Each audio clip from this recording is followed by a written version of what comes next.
tudo bem com vocês? Bem-vindos a mais um Mantelicast. E hoje, antes de apresentar o nosso convidado do dia, vou deixar alguns recadinhos para vocês. Inscrevam-se no nosso canal do YouTube, @Clínica Mantelli e @MantelliCastCortes. Também não esqueçam de deixar o seu like, comentar e compartilhar com os amigos. Estamos também na plataforma do Spotify, Mantelicast, @Mantelicast. E fiquei sabendo que agora estamos aonde, Raquel? Amazon. Na Amazon. Então, Amazon. @Mantelicast. Então, estamos na Amazon também, mais uma plataforma para vocês. Então, pessoal, entra lá, siga a gente. Toda semana a gente vai trazer conteúdos novos, convidados novos, assuntos cada vez mais diferentes, onde a gente vai falar muito sobre saúde, qualidade de vida, empreendedorismo, gestão. Então, vocês vão gostar bastante. Mas vamos ao que interessa. Vou apresentar. Ele é médico, cirurgião geral e também nutrólogo. Teve graduação no Centro Universitário Barão de Mauá, fez residência médica na Universidade de Santo Amaro, pós-graduado em nutrologia pela Abram, é especialista em longevidade saudável e, olha que interessante, ele é celíaco, ele tem doença celíaca já há 39 anos. E foi isso que levou ele por esse caminho que ele segue hoje dentro da medicina. Então, seja muito bem-vindo aqui, meu grande amigo, médico aqui da nossa equipe Mantelli, Dr. Gustavo Matos. Meu querido, seja bem-vindo. Muito bom ter você aqui. Palmas, palmas, palmas. Depois solta aí as palmas na edição do nosso vídeo. Vamos lá, Raquel. Então, seja muito bem-vindo, é um prazer ter você aqui. E, cara, você veio pra cá, pra Clínica Mantelli, com um propósito um pouco diferente, né? Porque, assim, eu como ginecologista, costumo seguir uma linha já de cuidado todo da minha paciente, né? De cuidar da saúde no integral, fazer uma suplementação adequada e não apenas olhar a mulher ali como um par de mamas e vagina, como eu costumo dizer, né? Tem um todo ali, parte hormonal, suplementação. E eu via que os maridos muitas vezes viam a mulher ali voando, o organismo a mil, feliz da vida, vendo várias melhoras, e ele ali falando, caramba, quem que eu procuro para fazer isso comigo, com a parte masculina? E foi aí que você veio aqui integrar nossa equipe. Então, seja muito bem-vindo, quero que você se apresente aí e explique pra gente como surgiu essa paixão por esta medicina integrativa. Bom, primeiramente agradecer a participação aqui do Mantelicast, convidar novamente todo mundo a seguir o canal, ver as plataformas, Spotify, YouTube. E como é que começou toda essa parte aí, né, desse olhar, esse cuidado na saúde masculina? Como o Domingos falou, os homens eles acabam deixando realmente a saúde de lado, e isso nem na fase adulta, isso acho que já vem desde o começo da pré-adolescência. A mulher, a partir do momento que tem a primeira menstruação, é muito comum a mãe marcar já um ginecologista, vai fazer um acompanhamento, ver se tem alguma patologia ginecológica, e o homem fica ao Deus dará.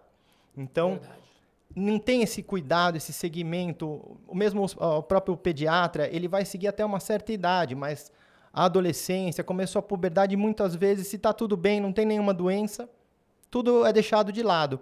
E nós, médicos, fomos treinados numa medicina de doença, né? Se está tudo bem, não precisa procurar um médico.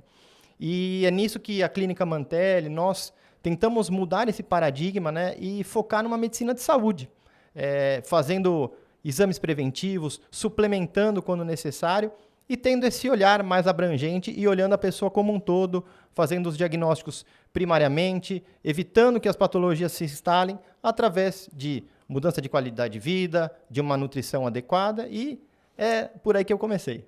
Já é mais natural, né, a gente perceber que os homens sempre se cuidaram menos, né? Não somente do hábito de ir ao médico regularmente, como é o caso da mulher que vai ao ginecologista muitas vezes desde a primeira menstruação, e passa a seguir anualmente, fazendo os exames de rotina, e ali muitas vezes detecta alterações, já vai fazendo os tratamentos, muitas vezes até já suplementando, coisa que não é comum no homem, né? O homem não tem esse hábito. Um menino, um adolescente de 15 anos de idade, não tem o hábito de ir ao médico, né? Nem no pediatra vai mais, né? E dificilmente um homem muitas vezes passa dos 15, né? Até menos, dos 10 anos de idade, até os 40, sem ir ao médico. Regularmente. Só vai se tiver algum problema. Mas regularmente, para cuidar da saúde, fazer os exames de rotina, e ele não costuma ir. E aqueles que vão, ainda tem um agravante. Porque estão habituados a fazer os exames, né? Aí vai lá e fala assim, aqui, ó, tá tudo dentro da faixa normal, tá tudo dentro do verdinho, tá tudo certo. tô ótimo, não preciso ir no médico. O que também é errado, né? Sim, e até quando é feito, entre aspas, um check-up, muitas vezes, até por desconhecimento dessa parte de medicina de longevidade, os exames são muito incompletos, né? Muitas vezes não é olhado a parte hormonal. Alguns exames que eu vejo rotineiramente, como a insulina, por exemplo, não é pedido, os clínicos acabam menosprezando e deixando instalar uma diabetes tipo 2, que daí já vai ser tarde demais. Então, a gente, infelizmente, hoje, numa medicina de precisão, uma medicina de ponta, é necessário uma avaliação com exames laboratoriais, às vezes exames de imagem, para poder você gerar um diagnóstico de saúde e intervir pontualmente, personalizado para cada paciente, aonde você vai conseguir alterar e melhorar a qualidade de vida, gerando longevidade, gerando uma melhora da composição corporal. E acho que é por esse caminho que a gente tem que seguir. E é muito gratificante quando a gente vê a mudança que você consegue colocar nos pacientes. E o que eu falei, por exemplo, dos exames, que é muito comum, né? A gente fala assim, quando você pega um valor de referência, né? A referência ela é uma média, né? E eu sempre costumo dar o exemplo comparando com uma nota de escola. Fala assim, a nota para passar de ano é 5. Tá, mas o que é o ideal? O ideal é você tirar 10. Você quer ser um aluno nota 5 ou um aluno nota 10? Então você quer o seu organismo numa média nota 5 ou teu organismo funcionando com metabolismo nota 10? Então você sempre busca a excelência metabólica. Ou seja, o que é o ideal para que eu tenha a melhor performance do meu organismo em todos os aspectos. E aí, nesse ponto, aquela referência cai por terra. E eu costumo dizer que isso a gente avalia até dependendo de cada situação. Eu, no meu caso, na obstetrícia, nas mulheres que estão tentando engravidar, por exemplo, ou que já estão grávidas, o próprio parâmetro do TSH da tireoide é diferente. Se você pegar um valor de referência do TSH, ele vai de 6 a 4,5. Só que tem estudos que mostram que mulheres que engravidam com TSH acima de 2,5 aumentam em mais de 7% as taxas de abortamento. Ou seja, o ideal é que essa mulher engravide com TSH entre 0,5 e 2,5. Apesar de até 4,5 no valor de referência ser normal. Só que para nossa saúde, outros valores são completamente diferentes. Principalmente das vitaminas, de alguns hormônios. Né? Se você pegar a própria vitamina D, quando a gente fala, você vai lá um valor de referência, diz lá, muitos exames que 25 é suficiente. E a gente sabe que não. Porque ela, em valores mais altos, obviamente não é qualquer valor, tá, pessoal? Tem que sempre o médico adequar. Esse negócio também sair comprando vitamina D e tomando por conta própria não é legal, porque você pode ter uma intoxicação de vitamina D se você não souber suplementar. Mas existem valores ideais que o médico vai julgar qual que é o ideal para você e tentar atingir esse limiar. E com isso você vai ter mais saúde, mexe na imunidade, mexe em uma série de coisas, no sono, qualidade de vida. Então, acho que o primeiro ponto são as pessoas entenderem isso. Bom, eu não quero ser uma pessoa nota 5, eu quero ser um nota 10. E quando a pessoa fala assim, nossa, mas... todo mundo já ouviu uma história dessa, né? A pessoa morre, fala assim, nossa, mas fulano morreu... Mas, nossa, ele tinha feito um check-up semana passada, estava tudo normal, não tinha nada. Se tivesse normal, tinha morrido. Né? Alguma coisa tinha. Então, o que a gente precisa é buscar essa excelência metabólica. E eu sei que você faz muito bem isso na parte masculina. Sim. E também dá vazão às queixas do paciente. Porque, às vezes, a gente vai olhar uma taxa hormonal, por exemplo. Uma testosterona que estaria na faixa de normalidade. Mas o paciente, às vezes, relata inúmeros sintomas de hipogonadismo. Como é que você não vai repor nesse caso? Então, você tem que dar vazão também à queixa do paciente. Às vezes, a faixa de normalidade, mas com uma sintomatologia muito assim, aumentada de alguma patologia, você vai ter que subir Sim, mesmo cansaço, e deixar... fadiga, falta de libido. Exatamente. E por aí vai. Isso atrapalha muito. Inclusive, ao contrário do que muitos pensam, pessoal, testosterona, a gente costuma dizer que é o hormônio do tesão. Mas não é do tesão sexual, não. É do tesão pela vida. Testosterona é um hormônio de vitalidade. É aquele hormônio que te dá ânimo, que te dá disposição.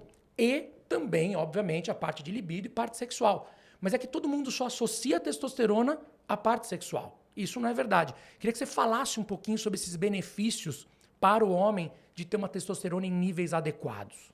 Exatamente. Primeiramente, eu queria pontuar que o mundo vive uma epidemia de obesidade. Então, sabemos que a obesidade ela é um fator que acaba alterando muito a síntese dos hormônios, principalmente a testosterona. Tem uma síndrome que chama síndrome MOSH, onde por inúmeros fatores a pessoa tem uma deficiência de produção da testosterona pela inflamação.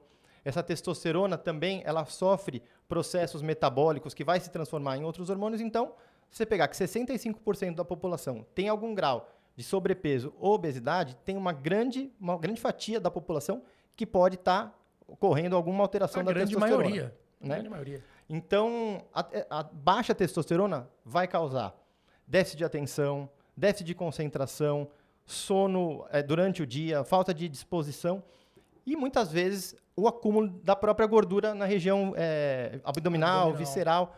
E, nesses casos, é fundamental um olhar clínico. Às vezes, é necessário você fazer a reposição de uma forma até bimodal, porque o paciente precisa emagrecer antes, você não pode sair tacando testosterona, né? É muito comum. Gente, não é porque a medicina as coisas não são 2 mais 2. Não é assim, a minha testosterona está baixa, então vou tomar testosterona. Não, porque não é assim que funciona. Se você não tiver com o organismo apto, com os receptores aptos àquela testosterona, ela pode sofrer uma coisa chamada de aromatização. Explica aí pra gente o que acontece na maioria das vezes e que momento que é o momento ideal do homem estar entrando, por exemplo, com uma reposição de testosterona quando necessário. Sim. Por exemplo, se o homem falar, estou acima do peso, fiz meu exame e dei uma taxa 150 baixa de testosterona. Isso. Aí ele vai no amigo, às vezes, da academia, toma essa testosterona que é bom. Às vezes ele está acima do peso, inflamado, com marcadores inflamatórios altos. Nesse caso, não vou melhorar. Muitas vezes eu posso até piorar o quadro. Vai piorar, exato. A aromatização que o Domingos falou é a transformação pela gordura periférica, através da aromatase, em estrogênio. Então ele vai ficar com mais hormônio feminino. Ele vai ganhar mais peso. Vai inflamar mais, vai ficar mais gordura. Pode levar a ginecomastia, que é a formação de mama, ganhar gordura. Então, é necessário esse olhar, esse acompanhamento médico para saber em que fase entrar. Às vezes não é necessário nem a reposição. Às vezes gerar o emagrecimento, iniciar uma dieta, uma suplementação com cofatores que podem melhorar a produção própria da testosterona. Estimular a produção endógena. Exatamente. Né? Ou então o paciente quer ter filhos, ele quer gerar, quer ter filhos em breve. Não é o ideal entrar com uma reposição em dose alta de testosterona, porque ele vai, via feedback negativo, que é quando a gente entra com uma droga exógena, você vai bloquear a sua própria produção. Então, todo esse olhar tem que ser muito... Se você está dando aquele hormônio, o seu organismo entende o seguinte, opa, tá vindo demais, não preciso mais produzir. Aí para de produzir. E se essa que você está dando aromatizar, aí o que acontece? Ele aromatiza, vira estradiol, vai virar um estrogênio, aquilo não vai agir, e o organismo ainda para de produzir aquele pouco que estava produzindo. Sim. O estradiol alto, ele inibe mais o eixo, né? Exatamente. Hipotálamo hipofisário, piorando a produção de testosterona. E lembrando que a gente está falando aqui de níveis fisiológicos. A gente não está falando de testosterona para o homem com uma propriedade aí de anabolizante, academia, crescimento de músculo, nada disso. Seria o homem inteiro que seria o ideal de um testículo de um homem daquela idade produzir de testosterona. Né? E é só que a gente precisa fazer esse preparo do organismo antes. Não adianta você simplesmente chegar lá, como eu falei, tá baixa a testosterona, taca a testosterona para tomar e achar que vai resolver, porque não vai. Muitas vezes vai piorar. E aí, já entrando nessa parte da testosterona que você falou, que pode dar até as alterações espermáticas e tudo mais, o quão importante é esse acompanhamento com um médico, nutrólogo, uma suplementação adequada para aquele homem, né, para aquele casal que está investigando muitas vezes uma infertilidade conjugal e que a grande maioria das vezes o foco é a mulher, né? Então o casal está lá, 1 ano, 2 anos, 3 anos tentando engravidar, não consegue. Aí a primeira coisa que fazem, procuram um ginecologista, obstetra, um médico de reprodução, mas dificilmente pensam no homem. E vale a pena a gente lembrar que praticamente 50% das causas de infertilidade conjugal são masculinas. Né? 40% masculina, 40% feminina e 10% ali conjugado, e 20% conjugado. Consequentemente, a gente deve investigar, obviamente, o homem. E não só investigar. Se a gente investigar e achar alguma alteração espermática, como que a medicina integrativa e uma suplementação adequada pode favorecer e melhorar a saúde dele?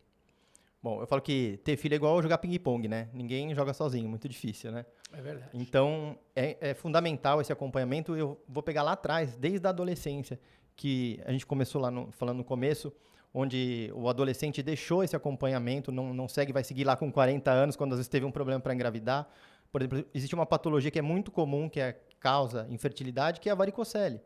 E é muito importante que isso seja diagnosticado no começo. Explica pra galera o que é varicocele, que muita gente não sabe. No começo da instalação. O que é isso? O testículo ele pode acumular como se fossem varizes em volta do testículo. Igual a variz que tem na perna, pode ter na bolsa escrotal ali. Em volta do testículo. Isso por alguns mecanismos, né? Aumento da temperatura testicular, né? O testículo ele já é para fora do corpo justamente para ter essa temperatura mais baixa. Alguns outros trabalhos mostram também que esse acúmulo venoso ali forma estresse oxidativo, que é geração de radicais livres, que também alteram tanto a produção da testosterona quanto a espermatogênese, que é a formação do espermatozoide. Então, esse olhar desde a adolescência, uma consulta do adolescente num ginecologista já conseguiria resolver na maioria dos casos e você tratar precocemente. E isso ao longo do prazo, outros problemas vão sendo instalados que muitas vezes deixam de lado, as pessoas acabam não cuidando, como o tabagismo, a obesidade.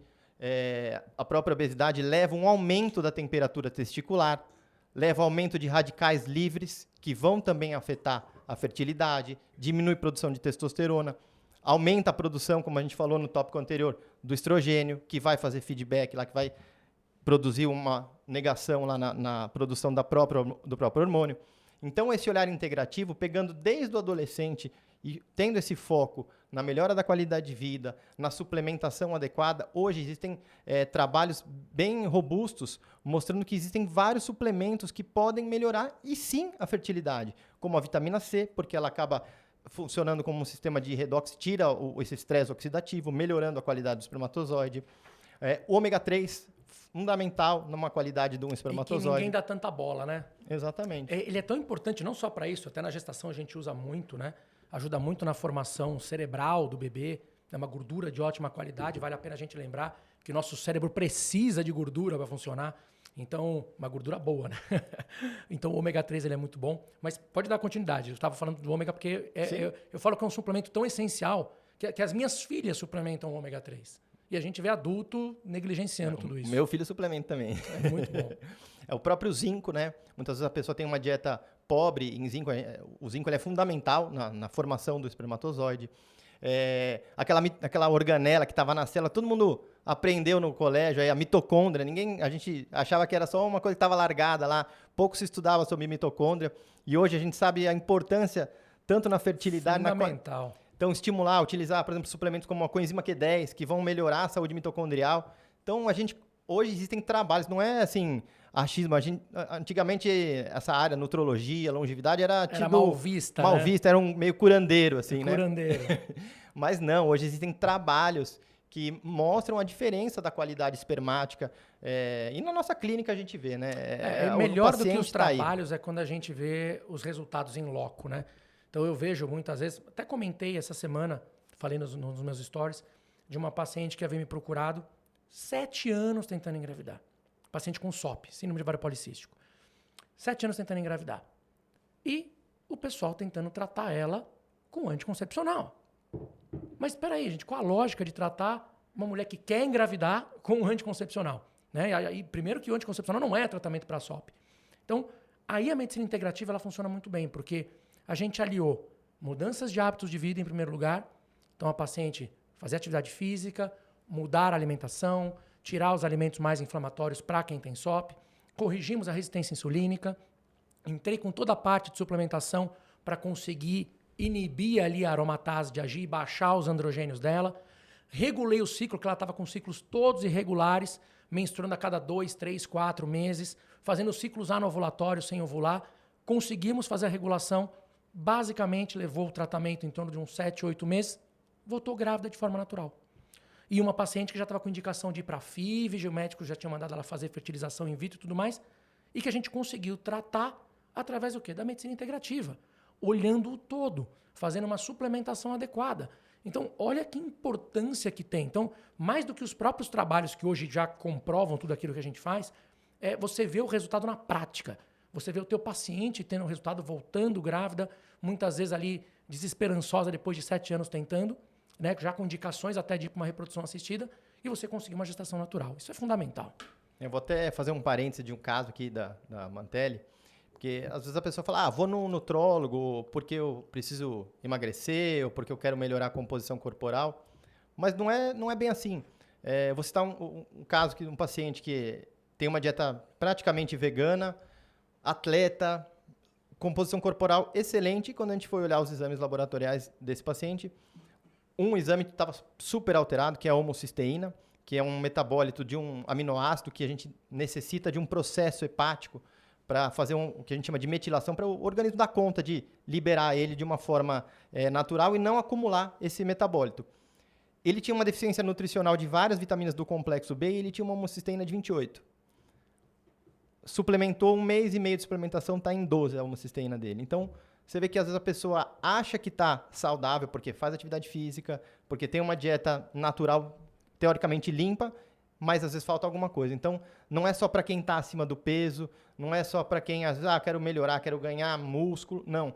Esse acompanhamento e essa suplementação é para qualquer um.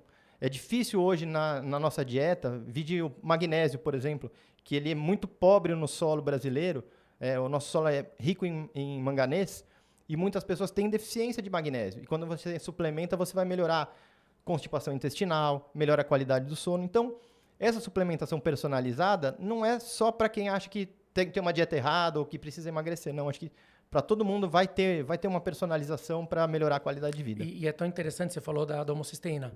Eu tenho homocisteína alta.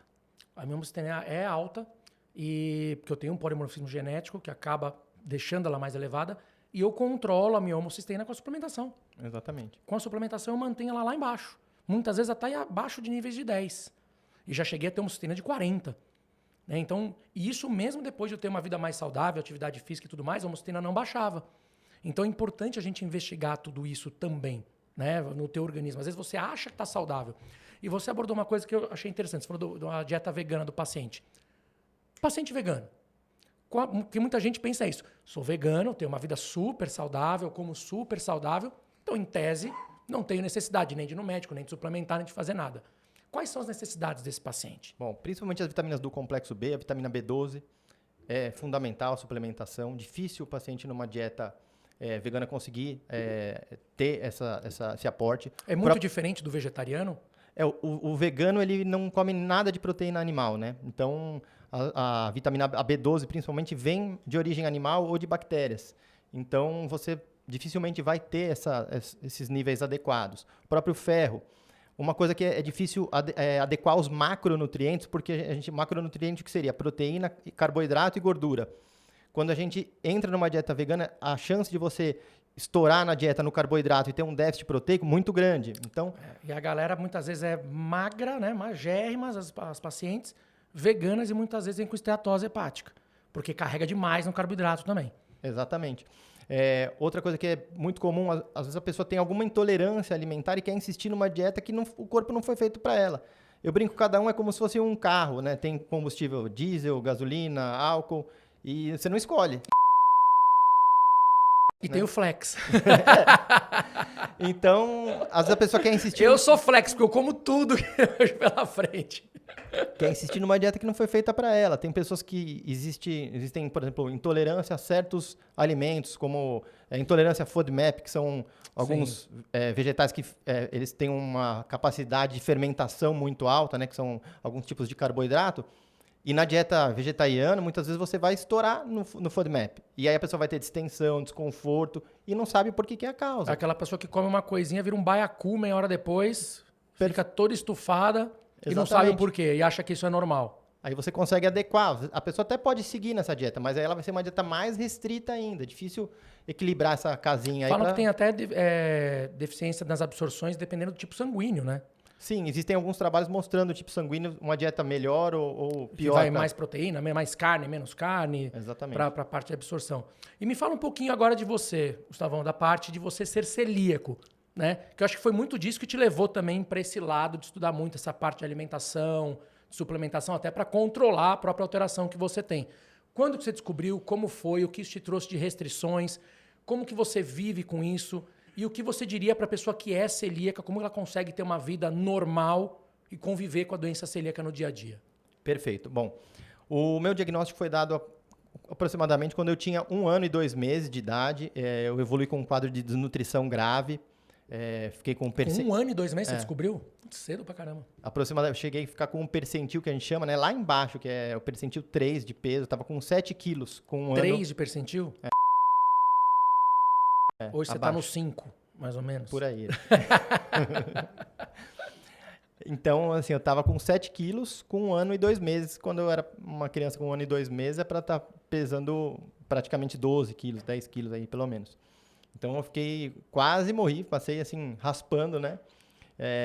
A doença celíaca é uma doença de diagnóstico, né, de trabalhos mais recentes, né? Começaram a ter estudos maiores, mesmo na década de 70, 80. Explica pra galera o que é a doença celíaca. Caracterizada pelo quê?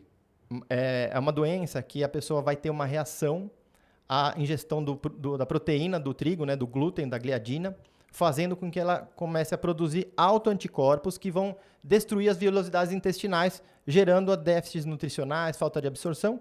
E em casos mais graves, ela pode evoluir até com um câncer, um tumor do trato gastrointestinal, né, na parte do duodenal. Ou seja, comer um pãozinho, nem pensar.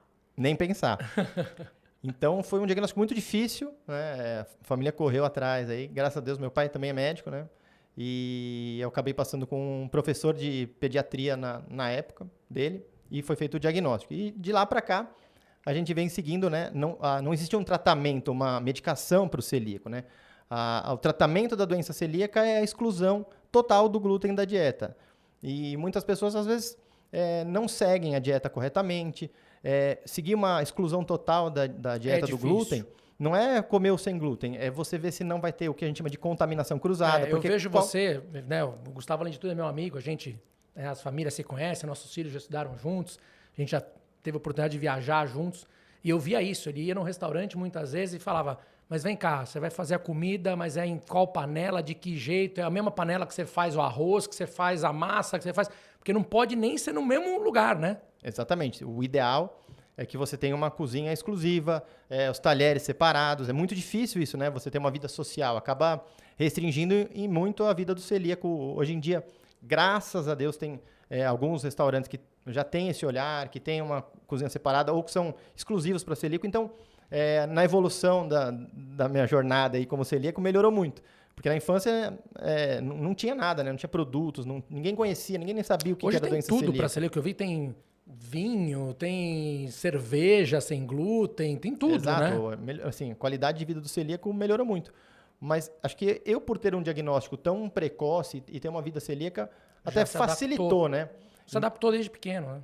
Agora, o celíaco com diagnóstico mais recente é muito mais difícil, porque ele está quebrando um hábito de vida, de comer produtos com glúten, isso é difícil. E o diagnóstico na vida adulta também é muito mais difícil, né? Na infância, o diagnóstico basicamente se dá por o quadro que a gente chama de doença celíaca clássica, que é diarreia, desnutrição, mas na forma adulta ela pode ter inúmeros sintomas, até como endometriose, como déficit de concentração, defeito de esmalte dentário, depressão e por aí vai. Mas ela pode se manifestar em qualquer fase da vida? Em qualquer idade. Ou ela surge? Ou não? Você já nasce com ela e ela pode ou não se manifestar em alguma fase da vida? A doença celíaca ela é causada por uma parte genética, né, uma mutação em 2 alelos que chama DQ2 e DQ8 e existe o DQ7. Então, 30% da população tem essa alteração genética. 30%? 30%. Bastante. Só que só 1% é celíaco. Ninguém sabe qual que é o gatilho. Alguns trabalhos mostram que podem ser algumas infecções virais, estresse, né? Entendi. Eu tenho uma paciente que ela abriu a doença celíaca na fase adulta pós-Covid. E já existem trabalhos mostrando. Ou seja, o Covid é que desencadeou, que deu Exatamente. gatilho para manifestar. Ela tinha aquela carga genética, alterou ali o target dos anticorpos e ela começou a produzir o anticorpo antigliadina. Alterou o terreno biológico e deu gatilho para a doença. Exatamente. Então, o diagnóstico na fase adulta é muito difícil. A pessoa, em média, fica 7 anos rodando o consultório médico sem diagnóstico. Sim, porque ela fala, eu comi glúten minha vida inteira, nunca tive nada. A última coisa que ela pensa é que agora ela vai ter alguma alteração por Exatamente. comer glúten, né? E é muito difícil isso. Mas eu acredito que quando é criança, igual você falou, quando você começou, você já cresceu acostumado a não comer. Exatamente. A se adaptar na vida em relação a isso. E o diagnóstico tem algum exame específico que é feito para isso? Sim, é um tripé que a gente fala, né? O principal, que é o padrão ouro, é a biópsia, né? Onde são feitas várias biópsias da parte duodenal para ver se tem essa alteração anatômica, que é a atrofia das velocidades intestinais. Existem marcadores sorológicos, né? Antigliadina, antiendomísio, antitiransglutaminase, que a gente consegue fazer um exame laboratorial e saber. E também existe um exame genético que você vai avaliar essas mutações do DQ2 e do DQ8 para fazer rastreio em parentes próximos. Porque a gente tem que lembrar que parentes de primeiro grau têm uma chance aumentada de em torno de 10% para ser celíaco. Então, pai, mãe, filho de um celíaco tem uma chance bem maior do que a população normal em ser celíaco. Então, é importante esse rastreio aí. Então, a chance do teu filho ter, por exemplo, é maior pelo fato de você Exatamente. ser. Exatamente. E tinha alguém na tua família que era ou não? Não, eu tenho um histórico de um irmão do meu avô ter morrido na primeira infância. Mas não sabe por quê. Não sabe por quê. E olha que engraçado, fazer um parênteses aí. O meu filho, eu pesquisei a carga genética dele, né? E eu tenho a mutação no DQ8.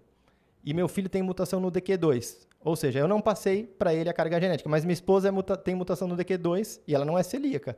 Você vê como é comum a população ter É verdade, mutação. e a gente nem imagina, né? Exatamente. Então é bom, isso serve de alerta, porque é importante para as pessoas imaginarem que se do nada surge algum sintoma, né, relacionado a isso. Aliás, fala um pouco dos sintomas, o que dá, além da diarreia e tudo mais, pode dar o que de mais expressivo que faz a pessoa pensar que pode ser uma doença celíaca?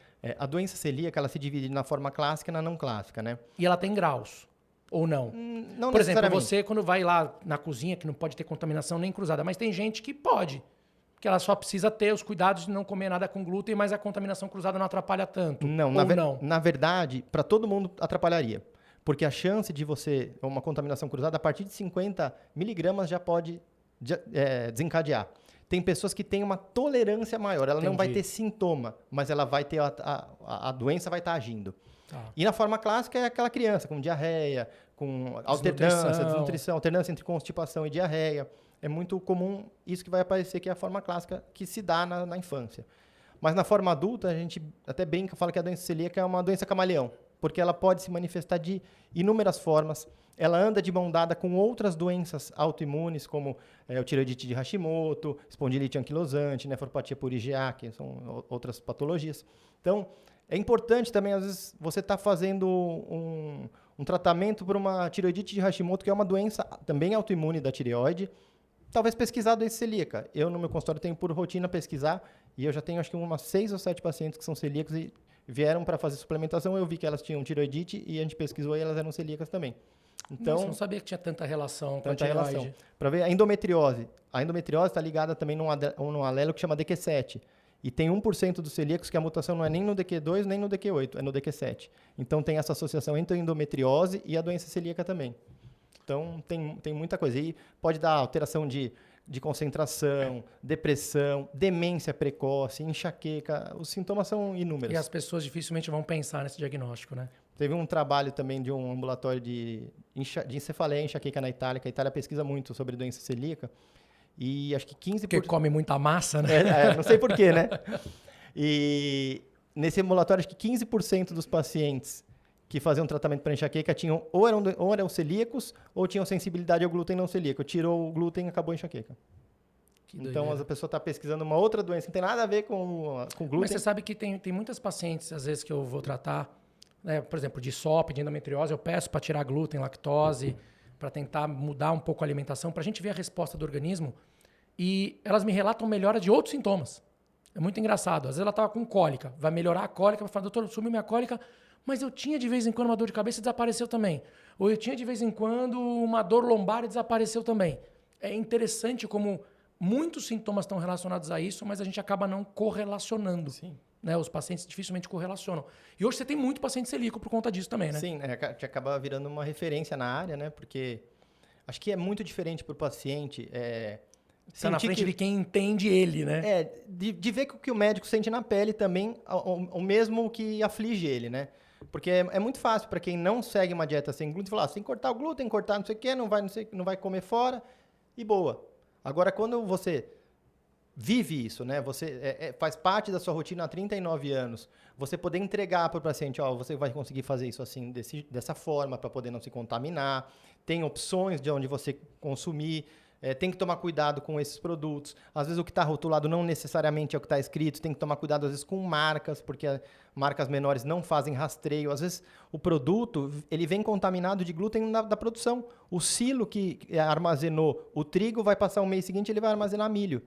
E aí já vem contaminado na produção. Então, tem toda uma ciência aí que não é fácil e só quem vive que sabe. Não, você falou, é engraçado que o paciente se identifica, né? Porque ele olha para o médico e fala, o médico já passou por isso, sabe de tudo isso, então ele confia muito mais. Falei, então eu tô ferrado, porque eu nunca pari na vida, como é que eu vou fazer com as grávidas agora? Não tem essa referência, não tem essa referência.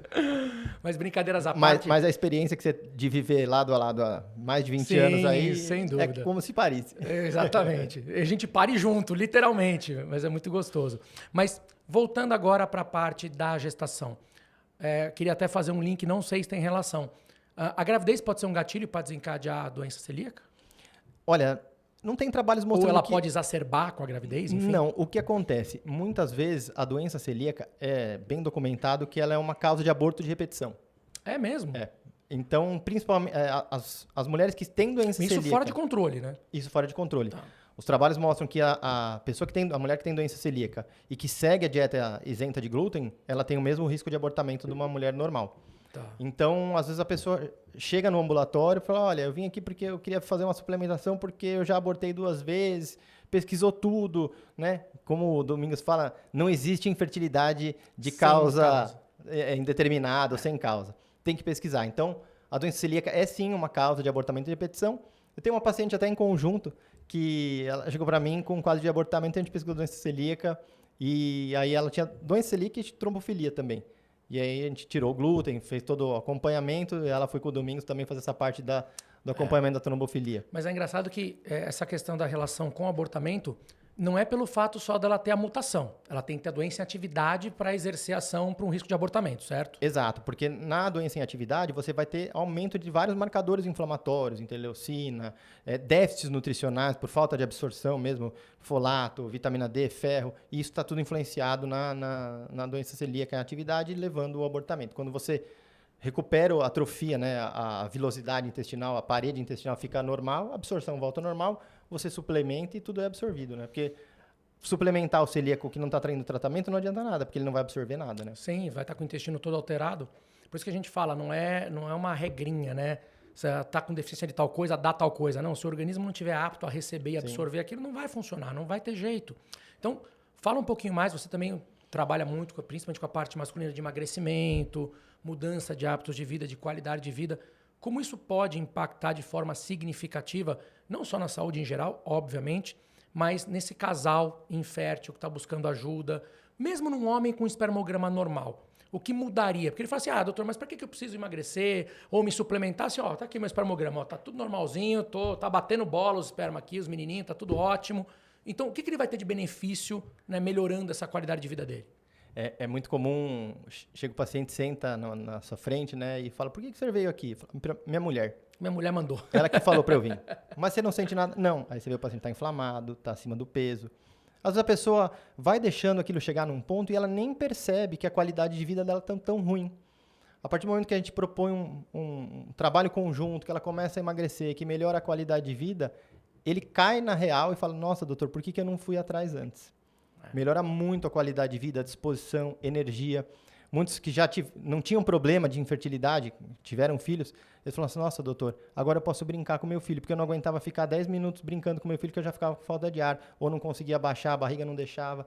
Então, acho que isso melhora, além da interação do casal, né, na parte de sexualidade, porque inevitavelmente vai melhorar a libido, a pessoa vai estar se gostando mais por estar com uma composição corporal melhor, a mulher vai se sentir mais atraída pelo homem também, tá com uma condição corporal melhor. Essa interação com o filho, de poder brincar com o filho, é muito comum, tem pacientes que não conseguem ter essa interação de ter uma brincadeira, de correr atrás de uma bola com o filho, porque está totalmente descompensado, inflamado, com um aumento de risco cardiovascular, podendo deixar o filho, né, a criança jovem aí com 10 anos, o pai está infartando. A causa número 1 de morte masculina são doenças cardiovasculares.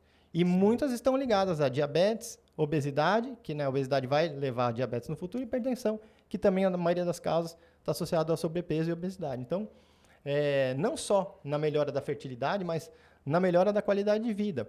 E evitando também algumas patologias. A gente sabe que hoje a obesidade está associada a 17 tipos de câncer, inclusive câncer de cólon, tem vários tumores que a obesidade pode causar. Então, você melhorar essa composição corporal, diminuir a inflamação, você vai estar prevenindo não só doença cardiovascular, mas também como neoplasias, que é o câncer, né? Que é a causa número 1 e número 2 de mortes no Brasil. Então, é muito importante desmistificar essa história. Não, eu quero emagrecer só por questões estéticas. Não. Infelizmente, a obesidade é uma questão de saúde, né? Sim, a gente não pode romantizar, né? Uma coisa que a gente fala é a pessoa se aceitar, isso, óbvio. Respeito, tem que respeitar a pessoa que está acima do peso. peso. Mas a gente tem que entender, isso está no Código Internacional de Doenças, no CID. A obesidade é uma doença e que leva a outras doenças. Então, é super importante, sim, a gente ter essa consciência e tratar não pela questão estética, mas pela questão saúde, né?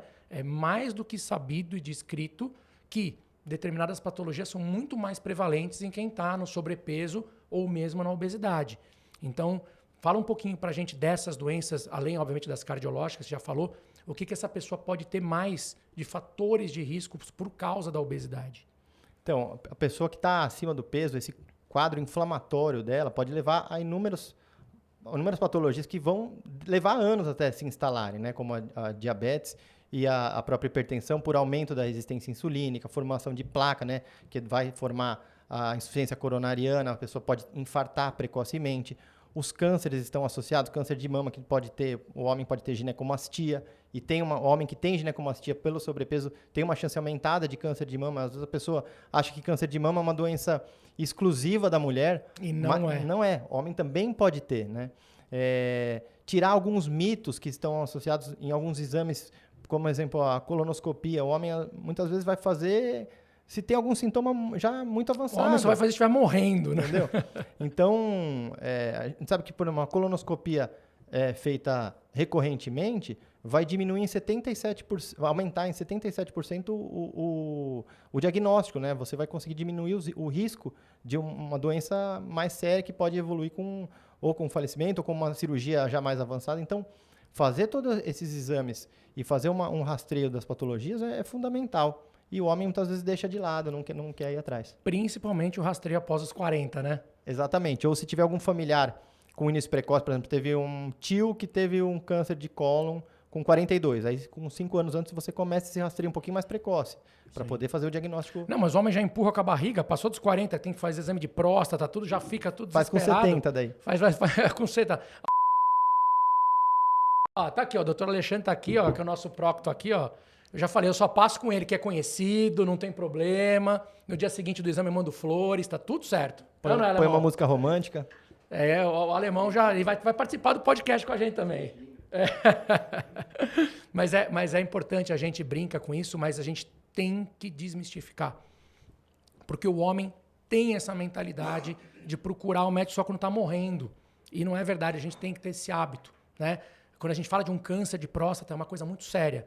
Só quem já teve alguém próximo que vivenciou isso, ou quem está vivendo na pele, sabe que você ir lá, examinar, dosar um PSA, fazer um toque retal, não é absolutamente nada perto de todo o problema que você vai vivenciar diante de um câncer. Então, é um toque que salva vidas. Igual a gente fala, né, do Outubro Rosa, dos cuidados com o câncer de mama, a gente tem que conscientizar o homem, porque a mulher ainda tem essa conscientização de ir periodicamente no ginecologista e fazer o exame de mama, uma palpação, um ultrassom de mamas, uma mamografia depois de determinada idade, mas o homem não. Né? Então, queria que você falasse um pouquinho, se você pega isso, como você cuida muito de saúde masculina, mais dessa parte dos cuidados, dos tabus que existem em relação a esse tipo de cuidado com o homem. Sim, não, eu falo que a gente tem que olhar o paciente, ou, no caso do sexo masculino, como um todo, né? A gente que segue essa parte da medicina integrativa, o paciente vem porque, eu vim aqui porque eu quero fazer uma suplementação. Não, a gente vai priorizar todos os exames, tanto da parte cardiológica, quanto da saúde gastrointestinal. Eu sou cirurgião também de formação, né? Cirurgião do aparelho digestivo. Então, é importante você fazer esse rastreio e conversar com o paciente, explicar, olha, isso é fundamental, você vai evitar uma cirurgia maior, você vai conseguir fazer um exame que por exemplo, só daqui 5 anos você vai ter que repetir, vai ficar tranquilo, teve um histórico na família. Então, é fundamental você ter essa confiança do paciente, né? E explicar, muitas vezes, o paciente ele nem sabe como que é o exame. Ele tem medo porque ouviu falar e acha que é uma coisa de outro mundo. E quando você explica, conversa, você ganha a confiança do paciente, você consegue ter ele na mão e você vai fazendo uma melhora na qualidade de vida e fazendo todo esse rastreio, né? A própria esteatose hepática, né? Que é essa doença gordurosa do fígado, que está associada à obesidade, Hoje é a causa número 1 de cirrose nos Estados Unidos. O pessoal acha que a cirrose está só relacionada Só ao álcool. bebida, né? O pessoal Não. acha que só quem bebe vai ter cirrose. O fígado ele se infiltra pela gordura, essa gordura vai levar uma fibrose no fígado, levando a cirrose. E é uma cirrose de um manejo pior do que do alcoólatra. Né? Ela é uma cirrose mais grave. Então, é muito importante a gente trabalhar e conscientizar, não só na obesidade, né? Mas pegar o paciente pela mão mesmo e falar, ó, vamos junto, a gente vai seguir daqui para frente, vamos fazer todos os exames necessários, vamos entrar com a medicação quando preciso, né? Hoje a gente tem um arsenal muito grande na parte medicamentosa para tratamento de obesidade, e vem classes novas de drogas que vão revolucionar a parte de tratamento de obesidade. E quando a gente não vai para o lado medicamentoso, uma dieta adequada, suplementação adequada, isso é fundamental. E eu digo por mim, eu estava 20 quilos acima do peso, né? Isso há 2 anos e meio atrás, quando eu resolvi emagrecer. E por isso que eu falo que a obesidade não tem nada a ver só com aceitação. Eu sempre me aceitei muito bem. Eu sempre fui acima do peso. Sempre. Até quando a Érica me conheceu, já era sobrepeso, já era acima do peso. Tive uma infância, né? Aquele molequinho gordinho. Sempre era o último a ser escolhido no futebol, aquela coisa toda. Mas assim, para mim nunca foi um problema. Sempre convivi muito bem com isso. Nunca fui de ter vergonha de tirar a camisa na praia, na piscina. Nunca. Então sempre me aceitei muito bem. Mas chegou num ponto que eu comecei a perceber algumas alterações metabólicas em mim. Disposição, sono, muito fadigado, muito cansado, né? Ânimo para estar brincando com as minhas filhas. Eu falei, cara, algo está errado. E aí as alterações dos exames de sangue começaram a aparecer. Que é a homocisteína alta, aí você começa a ter uma esteatose hepática, aí começa, você fala, opa, peraí. Na época eu estava ali com 42 anos, falei, cara, não posso infartar aos 50, tenho 2 filhas para criar. Falei, vou mudar de vida. Mudei. Fiz direitinho, mudei todos os meus hábitos alimentares. Eu fui sedentário por 42 anos da minha vida. Sedentário, 100%. Eu brinco, né? O time da Odiorfina, né? Sou do time da Odiorfina. E eu continuo detestando atividade física. Mas hoje faz parte do meu dia a dia. Hoje eu não saio de casa sem treinar. Porque os benefícios que isso me trouxe foi tão grande. Emagrecer, ficar com o físico bonito, abdômen de tanquinho, é uma consequência. É um benefício a mais que vem. Mas é por saúde. Porque hoje eu tenho muito mais disposição, durmo melhor, tenho muito mais ânimo, mais energia para fazer as coisas. Pra você ter uma ideia, na época, antes de fazer atividade, eu tinha uma testosterona de 200.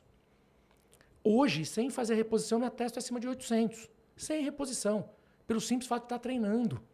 Então, eu coloquei isso como hábito. E vou deixar uma dica para você que pensa assim, nossa, mas eu não gosto. Eu também não gosto. Mas assim... Mas vai, só pega e vai. Ir. E o que eu pensava? Pô, eu fui dormir 2 horas da manhã. Caramba, acordar às 6 horas da manhã para treinar, aquele dia chuvoso, frio, falar, não vou. Não vou, ninguém me tira da cama.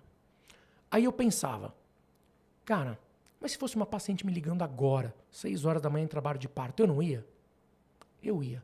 E por que cargas d'água os compromissos que eu assumo com meus pacientes, com todo mundo eu cumpro, e o que eu assumo comigo eu me boicoto? É um auto-boicote. Eu falo para os meus pacientes... Aí eu levantava e ia. Muitas vezes o paciente fala, mas doutor, eu não tenho ânimo. Muitas vezes a gente não tem o ânimo. Mas a gente tem que colocar uma coisa chamada disciplina e hábito. E isso, você não tendo vontade, você tem que ir. Você tem que colocar isso na sua agenda como um compromisso com você mesmo. E assumir isso como uma rotina e seguir.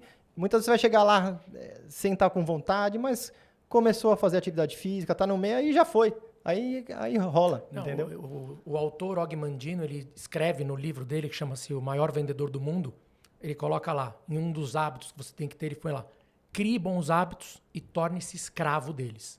Então é isso, é colocar como um hábito. Sim. Então hoje, para mim, assim, você sai de casa sem escovar o dente? Não, eu não saio sem treinar. É a mesma coisa.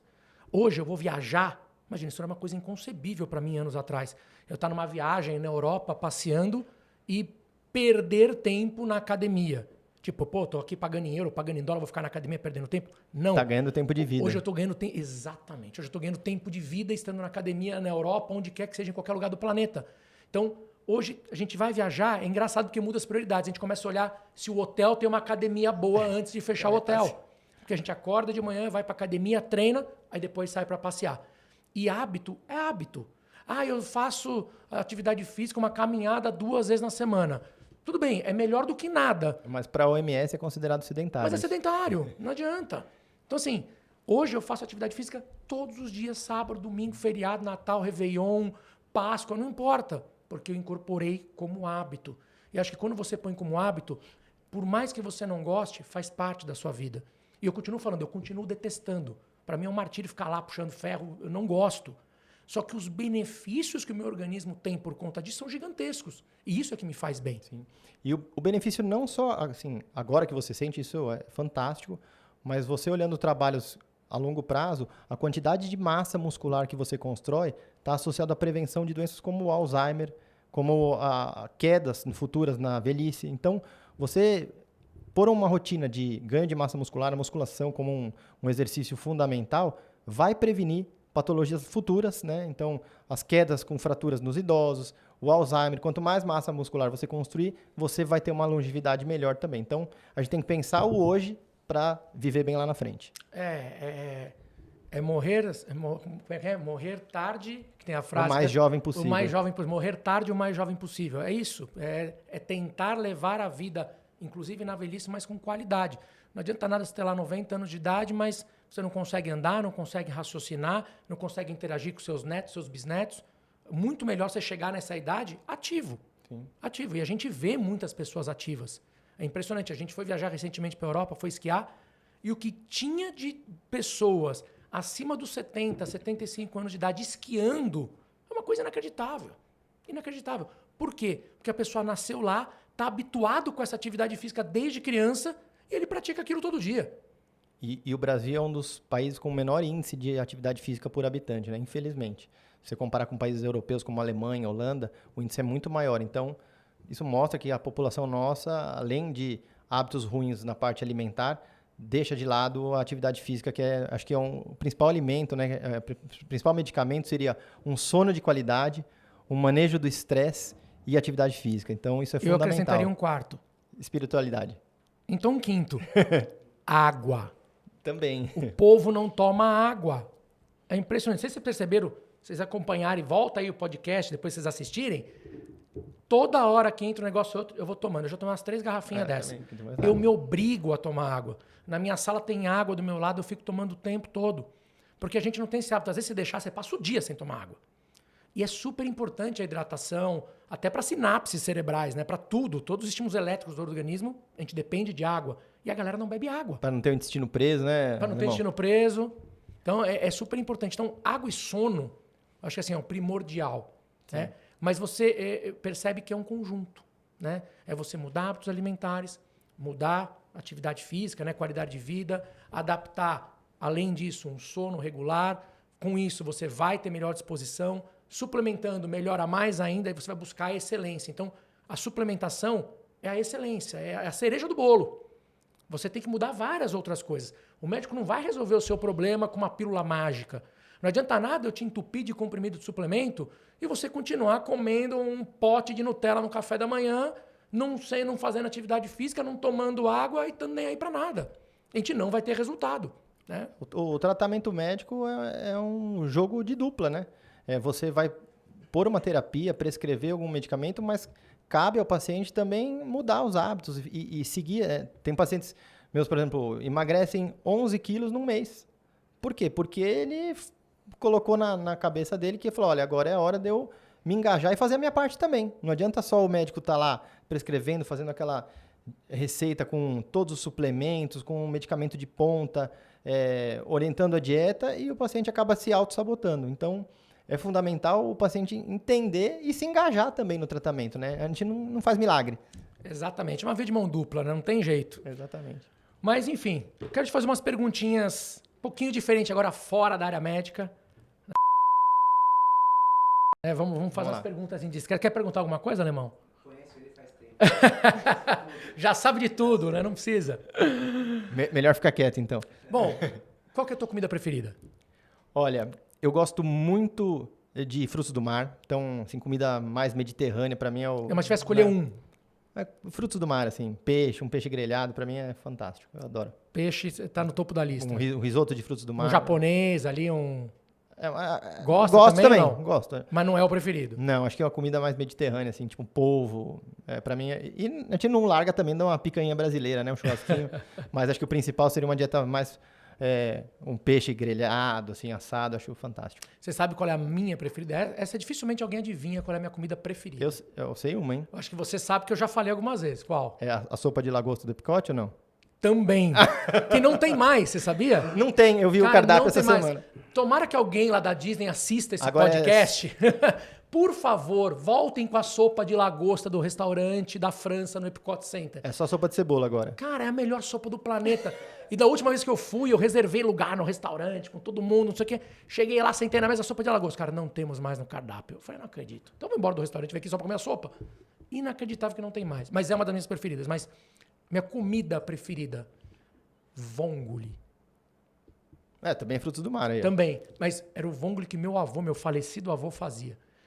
Quando ele fazia um macarrão com vongole, ele fazia à parte uma bacia de vongole só pra mim. Só pra eu comer.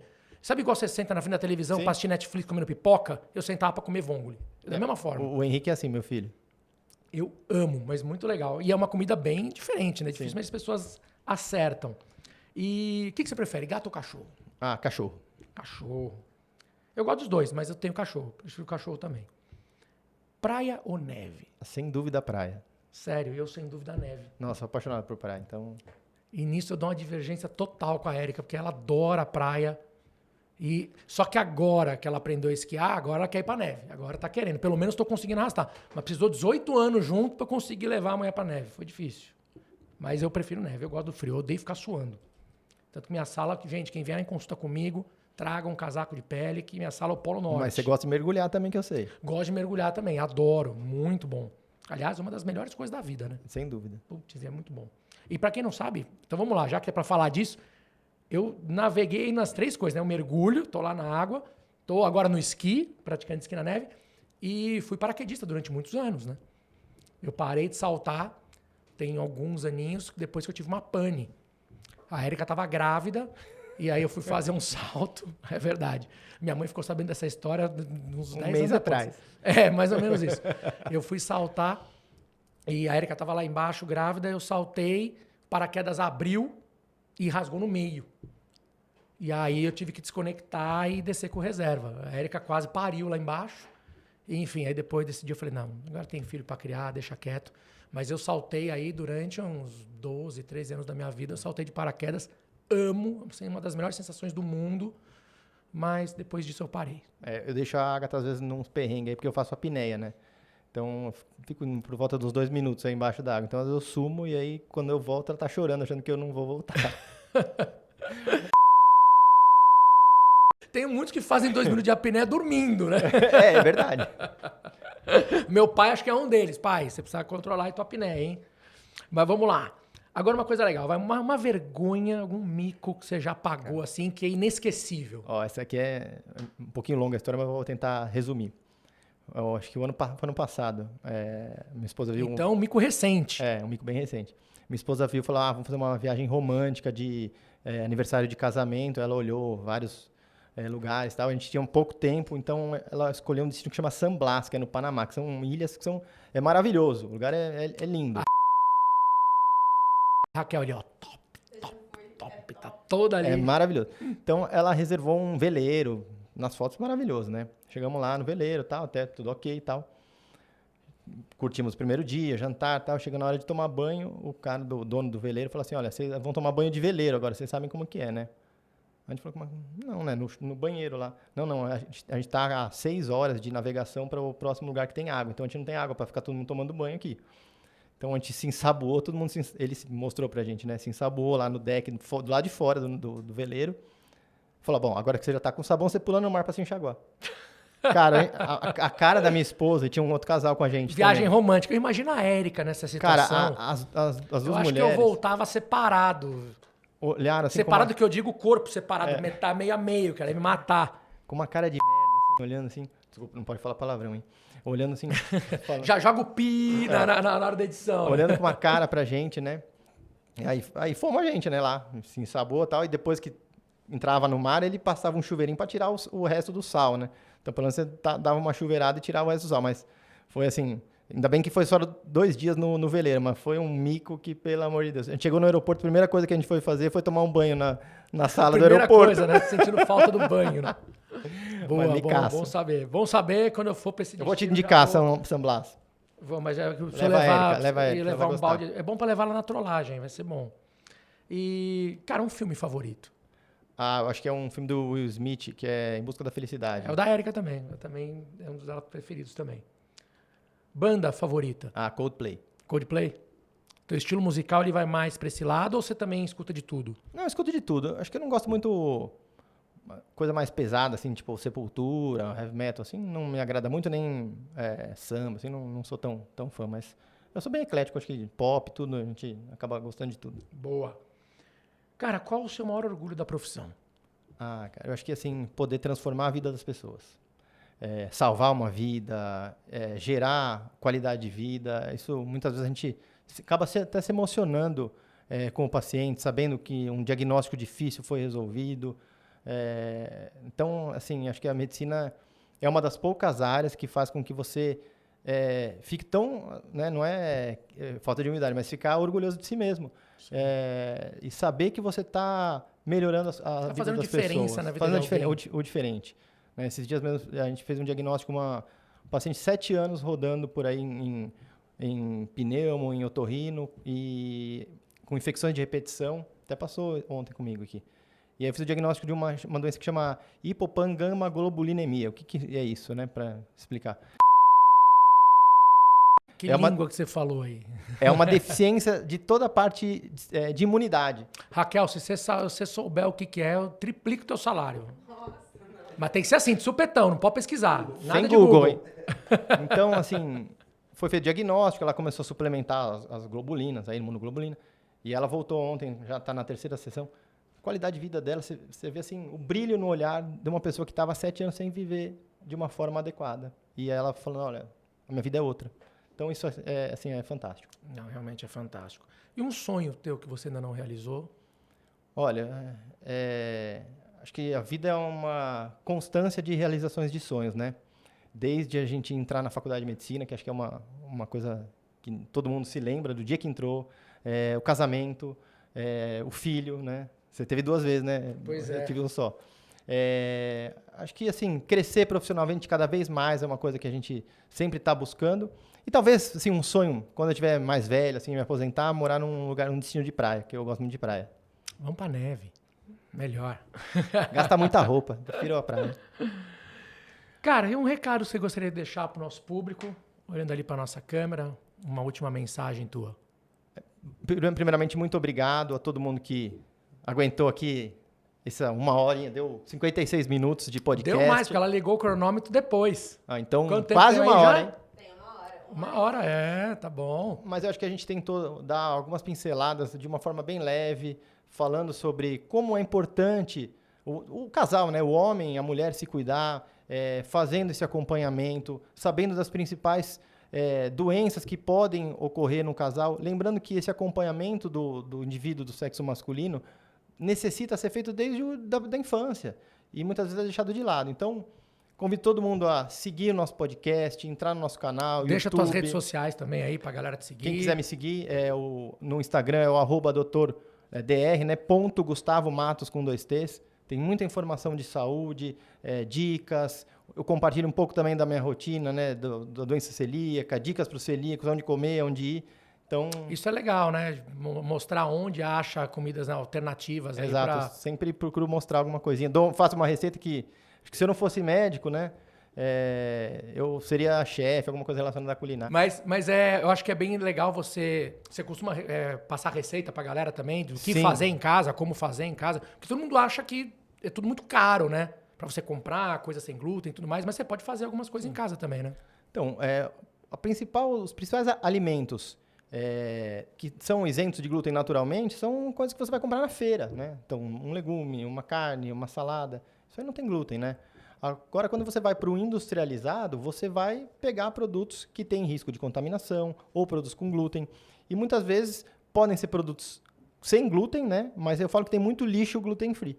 Então tem muita coisa inflamatória, com índice glicêmico alto. Então é importante, às vezes, você aprender a ter uma dieta mais natural para poder também gerar saúde, né? 33% dos celíacos são obesos, né? Então você vê que às vezes a pessoa não fala, não come glúten, vai ser magro. Não, o trabalho mostra que não. Hoje em dia tem uma fatia grande de obeso celíaco. É isso aí, cara. Que prazer ter você aqui. Para quem não sabe, não tem como não saber, né? Porque já falamos demais sobre isso.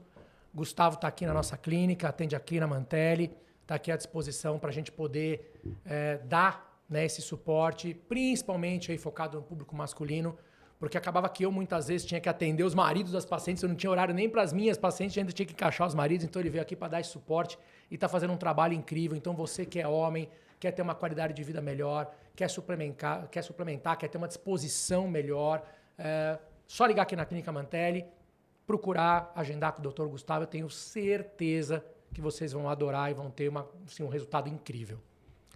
Certinho? Então, deixando aqui só os últimos avisos antes da gente encerrar. Pessoal, inscrevam-se no nosso canal do YouTube, no @MantelliCast. Tem o MantelliCast Cortes. Também estamos no Spotify, no @MantelliCast. E agora também na Amazon, @MantelliCast.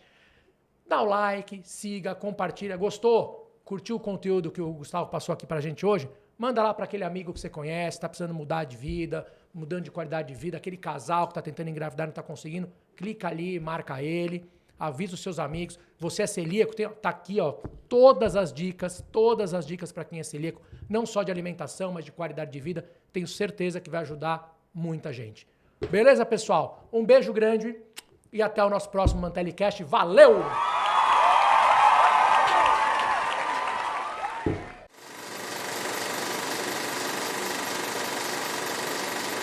Você cozinha também? Eu cozinho bem. Seu cozinho todos comem? Aí eu acho que não, viu? Acho que ninguém. Esse vai ter que cortar, mas não podia perder a piada.